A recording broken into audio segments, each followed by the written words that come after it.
लेकिन वह गुणमानी, लेकिन फिर वन संत मिले वो काम बनियो ने वो रिदा जी गृहस्थी हो, जुतिया बनाओ, सत्संग कर तो भवेकी पुरुष हो। यहाँ भवेक है वैराग्य का मूल कारण है। जब तक विवेक नहीं जगता तब वैराग्य बन जाता। विवेक नहीं होता, वैराग्य के अंदर घायल हो जाता है और घर बार त्याग देता है, लेकिन उनको शांति बिना विवेक लेने नहीं कर सकता। विवेकी पुरुष मिला, सुखदेव मुनि त्यागी था और इनका पिता उनको वैराग्य करा चुका था, वेद व्यास जी भगवान। लेकिन राजा जनक के पास में वो बड़े परिवार वाले थे, बहुत सी रानियां थी और उनके लंबे चौड़े परिवार थे। लेकिन वहां जाकर के उसने मोहर ही लगाई थी, ज्ञान में पूर्ण था, लेकिन मेरा अनुभव में ये समझ आई है, एको ब्रह्म द्वितीया नास्ति।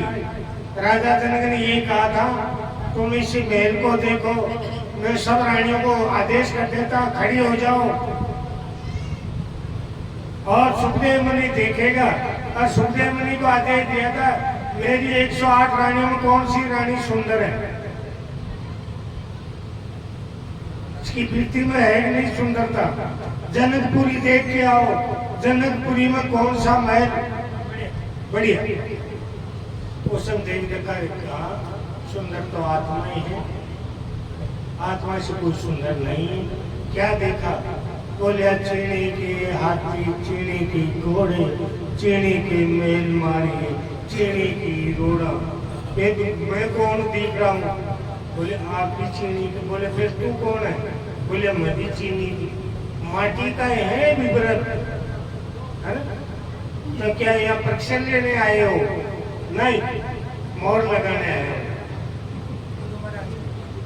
भाई मेरा अनुभव जो है, मेरा विवेक है, पूर्ण है, अपूर्ण हो तो आप दर्शाइए। बोले ऐसा है। अब देख विचार कर दे, वैराग्य बना था अचल राम जी महाराज, राजपाट घर पाट त्याग करके और पहाड़ी में जाकर के बैठे।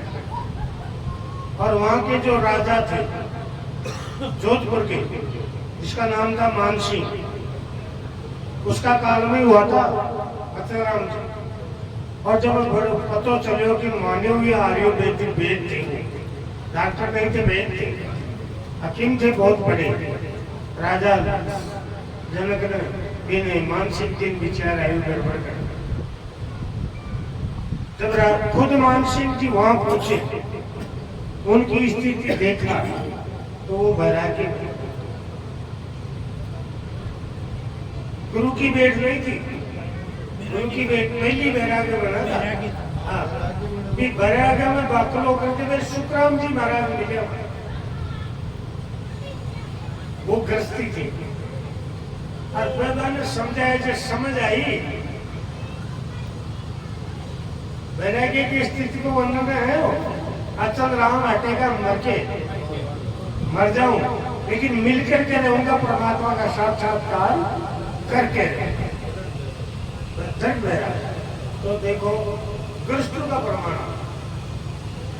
बहुत से गृहस्थ में रहते हुए राजा मानसिंह भी महान ज्ञानी थे, और वो गृहस्थियों के लिए ऐसी एक वाणी रची है, कहा था गृहस्थी की बढ़ाई करो। क्यों? इसी में अभिमान हो जाता है सन्यासी। सन्यासी कह भी देता है, अरे तुम्हारे को क्या ब्रह्म ज्ञान होता है क्या गृहस्थियों को? बाजार में श्री नारायण जी महाराज के साथ में सन्यासी आ गया, और आपा सामान आसन लगा दियो, और सन्यासी एकदम उत्तेजित हो गया था। क्या समझ रखा हो, क्या तमाशा है, सभी एक ही बैठे हुए। फिर संन्यास का महत्व क्या होता है? चिढ़ गया, लेकिन वो श्री नारायण जी महाराज जी ने विचार है, गड़बड़ कर दी, बटे बैठे आ जाओ, मैं भी आश्रम को नीचे हर गया ही पर आप ऊंचा बैठो महाराज, समाधान होता है। आप बैठो। आओ रुकिया बोल के जो संग बोल गया आन कौन सब तो लोग बोल मर्यादा भी रखना। अरे स्त्री को अपना पति की मर्यादा रखना धर्म होता है, समझाना दोनों काम होता है ना।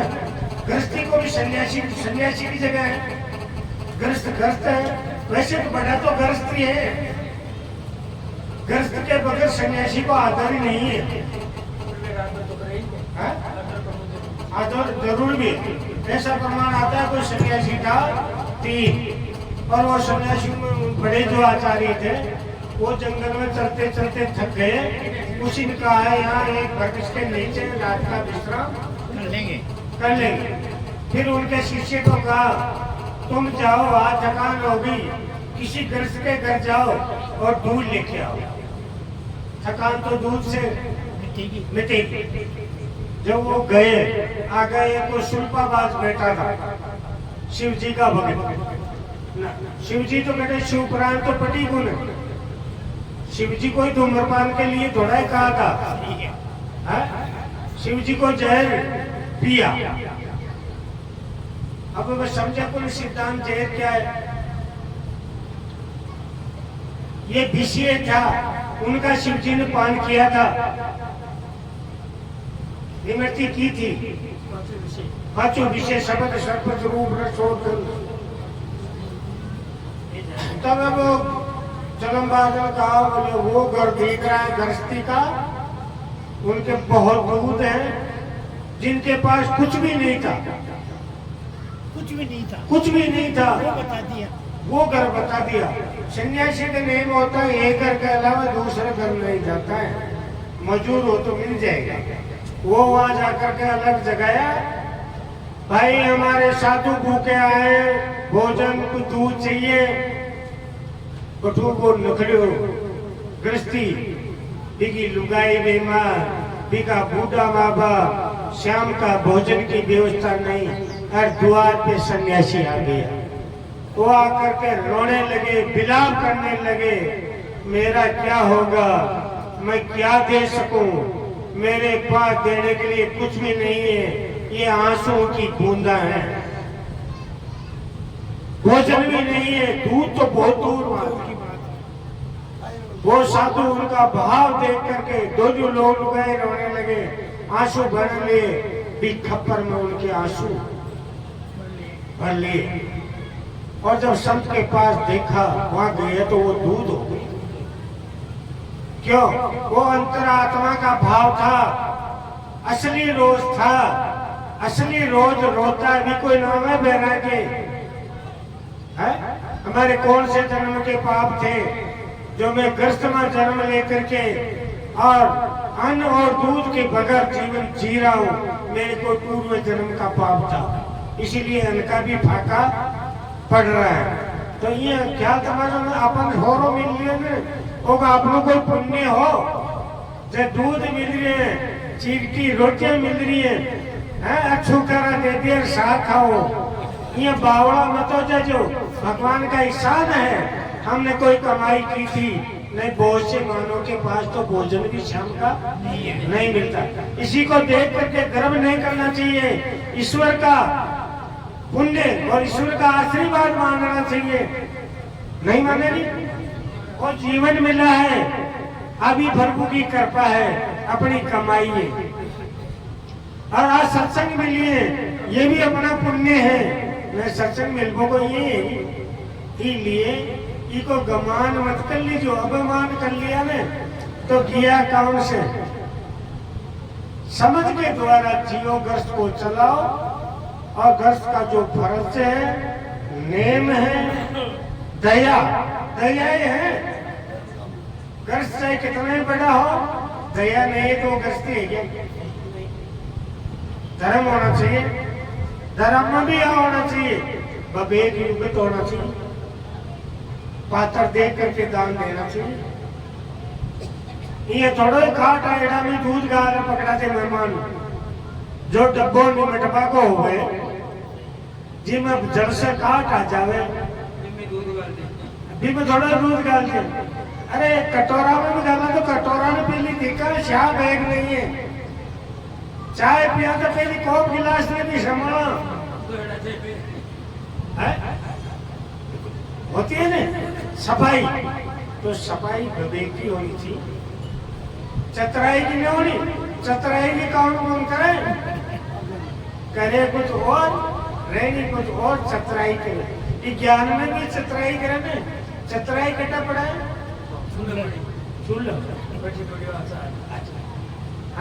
आप भक्ति की चतुराई की नहीं है।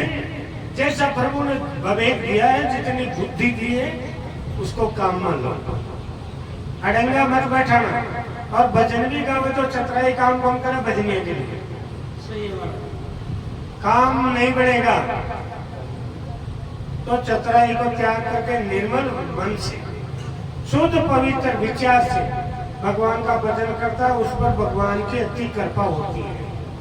आ कृपा ही जगह तो आप सत्संग मिली, अब को आप आदर करा सत्संग को, अभी आपकी कृपा है, भगवान की कृपा होगी, वेदों की कृपा है, संतों की कृपा है, वाणी अपने लिए तैयार है, भोजन प्रसाद बना दिया, घराली खाबो तो अपना हाथ है, अगर थाली लगा दी और वो ये कहते मैं तो कौन खाऊं, तो कहीं भी घराली को दोष है। तो महापुरुषों ने ज्ञान ध्यान विवेक जीने की सारी कला दे दी। अब आप ग्रहण न करा तो भगवान को तो कहीं दोष है, कोई दोष नहीं है ना।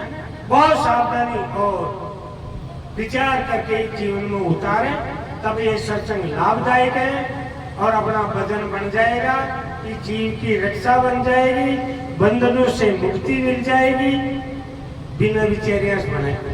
इसलिए सत्संग में 2-3 भजन हो जाए, बस आरती कर लियो, सभी बीजी से काम काज दूर दराज जावे, थोड़ी भी बहुत माननी, थोड़ी